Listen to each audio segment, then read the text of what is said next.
வணக்கம். சமயபுரம் மாரியம்மன். இந்த அம்மன் வரலாறு, இங்கே நாம் கால் வைத்தாலே நம்முடைய கர்மாக்கள் நீங்கி நம்முடைய சக்திகள், நம்முடைய குடும்பத்தில் உள்ள குழப்பங்கள், நம்மளுடைய தொழில் வளர்ச்சி இதெல்லாம் மிகவும் சீராக அமையக்கூடிய ஒரு சக்தி வாய்ந்த இடம் சமயபுரம். நமக்கு சமயத்துக்கு அந்த மாதிரி நமக்கு அம்மன் காட்சி கொடுத்து நம்மளுடைய கஷ்டங்களை தீர்க்கக்கூடிய ஒரு அம்மன். அதுக்குத்தான் சமயபுரத்தில் அந்த கல்லணை பாருங்கள், எவ்வளோ செழிப்பாக இருக்குது, எவ்வளோ கிராமங்கள் பயிர் பண்ணுறாங்க, எவ்வளோ தொழில் திருச்சியே செழிப்பாக இருக்கிற ஒரு காரணம் அம்மன், சமயபுரம் அம்மன்.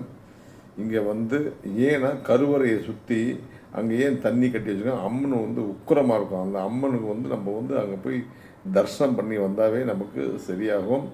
அம்மனுடைய முகமே பார்த்திங்கன்னா ரத்தத்திலான முகம், சிகப்பு. அம்மனுடைய ஒரு டைம் தரிசனம் பண்ணி அங்கே உங்களுக்கு டைம் கிடைக்கும் போதெல்லாம் போயிட்டு வந்தாவே நமக்கு எல்லா நன்மைகளும் கிடைக்கக்கூடிய ஒரு சக்தி சமயபுரம் மாரியம்மன். அவர் கேட்டதும் கேட்காததும் கொடுக்கக்கூடிய சக்தி அந்த இடத்துல கால் வச்சாலே அம்மாவை நினச்சி நமக்கு கிடைத்துவிடும். கண்டிப்பாக சென்று வென்று வாருங்கள். எல்லோருக்கும் எல்லா பலனும் கிடைக்கட்டும்.